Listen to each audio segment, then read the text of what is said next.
It starts like a normal rainy morning, until suddenly it's not. Across California, the sound of rain turns into something darker.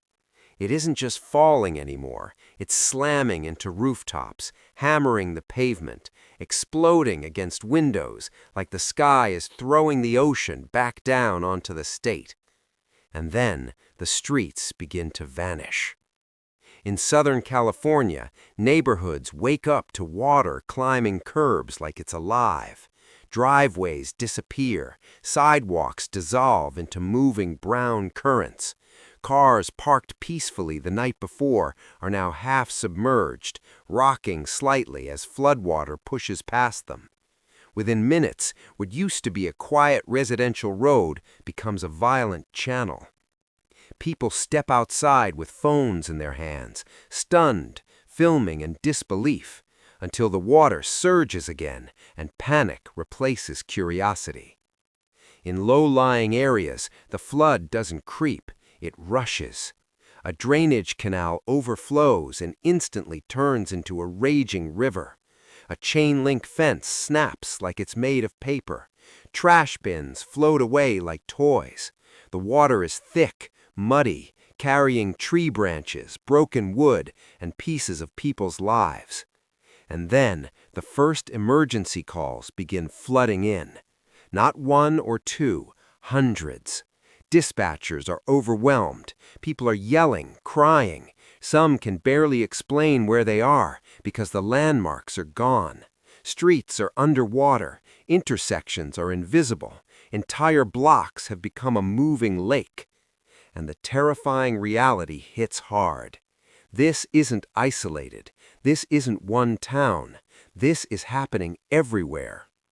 From the Bay Area down through the Central Valley and into Southern California, the flood map begins to light up like a wildfire. Roads are shut down. Overpasses become traps. Drivers abandon vehicles and run through waist-deep water, slipping, stumbling, terrified. On live footage, a sedan is seen drifting sideways, slowly spinning until it smashes into a curb and disappears into deeper water. Someone screams from inside. The camera shakes. People are yelling for help. And suddenly, the word no one wants to hear is spoken aloud. Fatalities. Authorities confirmed the first deaths as water breaks into homes, sweeping through ground floors, filling basements, cutting off exits. In some areas, families climb onto roofs, waving towels, shining flashlights into the storm, praying someone sees them before the water rises again. Because this flood isn't done climbing, it's accelerating. And right now, California is realizing something horrifying. This isn't just a storm. This is a statewide emergency unfolding in real time. The moment the first deaths are confirmed, the tone changes everywhere. What began as frantic weather coverage instantly becomes something darker, full emergency mode. Local officials appear on live television, with rain still dripping from their jackets. Behind them, flashing red and blue lights cut through the storm like warning beacons. Their faces are tight, exhausted, and shaken because they're looking at maps that are turning into nightmares. And then the words hit the public like a punch. This is a life-threatening situation. Emergency alerts explode across phones statewide. Screens light up in living rooms, gas stations, hospitals, schools. People hear the same sound over and over, those sharp warning tones that make your stomach drop instantly. Evacuate now. Flash flood emergency. Do not travel. But the terrifying part is how quickly the message spreads. At first, it's a few counties, then more, then entire regions. The warnings are no longer targeted. They become statewide. Meteorologists stand in front of radar screens, showing violent red and purple bands crawling across California like a living creature. The storm system isn't stalling. It's feeding, growing, dragging more water inland. On live broadcasts, reporters struggle to speak over the roar of wind and rain. Some are forced to retreat as floodwater suddenly surges across the road they're standing on. The camera jolts, the microphone crackles, and viewers at home watch the chaos unfold in real time. At emergency command centers, officials are no longer talking about possible flooding.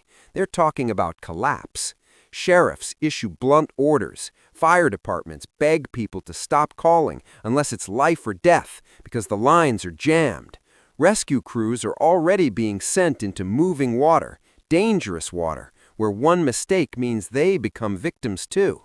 Then comes the announcement everyone fears. The governor's office steps in.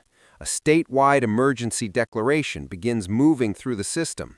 Resources are mobilized. National Guard units are placed on standby. Helicopters are prepared for rooftop rescues. High water vehicles roll out, but even they struggle when roads are cracking and currents are ripping through neighborhoods. And still, the calls keep coming. A family trapped in a minivan, a nursing home with rising water, a man clinging to a tree after being swept away, a woman screaming that her child is inside a house filling like a bathtub. Officials are trying to stay calm on camera, but behind the scenes, panic is spreading through the system because every update is worse than the last. And then the meteorologists deliver the warning that silences the room. This is not the peak. The storm is intensifying. More rainfall is coming. Rivers are still rising. Hillsides are soaking through. Dams are under pressure. And the flood zones aren't shrinking. They're expanding. California is being hit harder by the hour. And now authorities are saying the unthinkable. If you wait, you may not get out.